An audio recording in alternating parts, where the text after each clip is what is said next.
ঠিক শীতের মাঝামাঝি মৌসুম পার করছে অস্ট্রেলিয়া। দেশটি নিউ সাউথ ওয়েলস, ভিক্টোরিয়া ও তাজমানিয়ার পর্বতগুলো ঢেকে গেছে বরফের চাদরে। তবে অসময়ে অস্ট্রেলিয়ার পূর্ব উপকূলে নিম্নচাপের কারণে আঘাত হেনেছে বোম সাইক্লোন নামের ঘূর্ণিঝড়। স্থানীয় সময় মঙ্গলবার সকাল থেকেই অস্ট্রেলিয়ার Sydney, Canberra, Wollongong, Newcastle, central coast সহ বেশ কয়েকটি বড় শহরের সমুদ্রকূল ঘেঁষে এই ঘূর্ণিঝড়ের আঘাতে দমকা হাওয়া সহ প্রবল বৃষ্টিপাত শুরু হয়।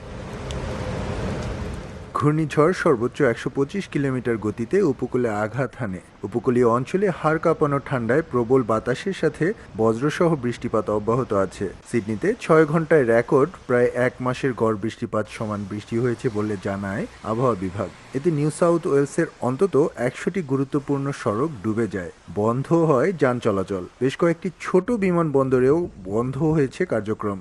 তবে সিডনি বিমানবন্দরের মাত্র একটি রানওয়ে দিয়ে সীমিত পরিসরে বিমান চলাচল অব্যাহত রয়েছে। এখন পর্যন্ত কোনো হতাহতের খবর পাওয়া না গেলেও প্রায় ২০,০০০ মানুষ বিদ্যুৎ বিচ্ছিন্ন রয়েছে। সেন্ট্রাল কোস্ট উপকূলে বন্যার আশঙ্কায় জারি করা হয়েছে জরুরি অবস্থা। এ অবস্থায় নিম্নাঞ্চলের মানুষকে নিরাপদ আশ্রয়ে চলে যাওয়ার নির্দেশ দিয়েছে কর্তৃপক্ষ।